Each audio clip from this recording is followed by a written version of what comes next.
Hi, I'm Natalie Al-Samarrai and I'm the Head of ACCA at Kaplan Professional Middle East. Strategic Business Leader is a unique, integrated, 4-hour case study that tests your ability to link your knowledge and professional skills in a way that you have not experienced in ACCA before.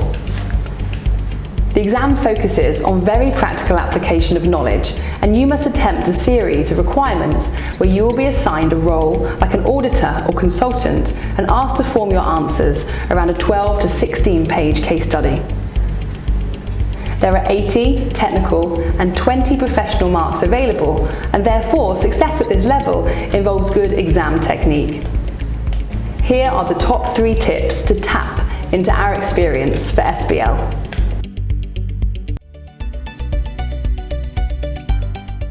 Timing is crucial in SBL, and it's recommended you use the first 40 to 60 minutes of the exam reading and planning, and then the remaining time writing your answers in a professional manner.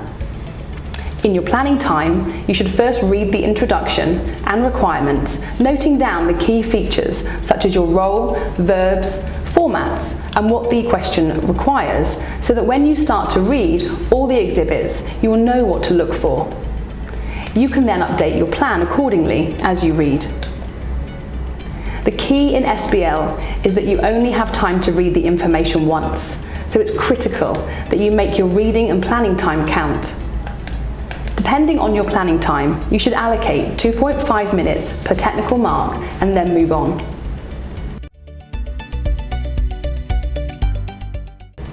Regurgitating the textbook or large sections of the case study without adding value is unlikely to gain you marks in SBL. The examiner's report regularly communicates that up to 2 technical marks are available for well-developed points, and it's crucial that students are aware of what this means to be able to score well. The best approach here is to think about the following steps. Firstly, when answering the question, explain what your point is. Then develop this by explaining why it's important.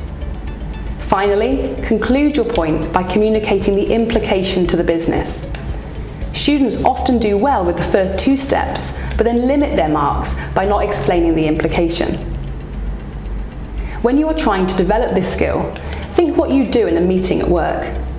Imagine at work if you were presenting something to your boss, but after your presentation was finished, they were still left thinking, so what does it mean to us?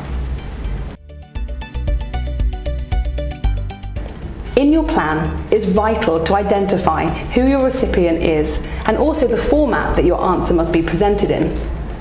It may be that you are writing to the board of directors and you've been asked to produce a report or presentation slides.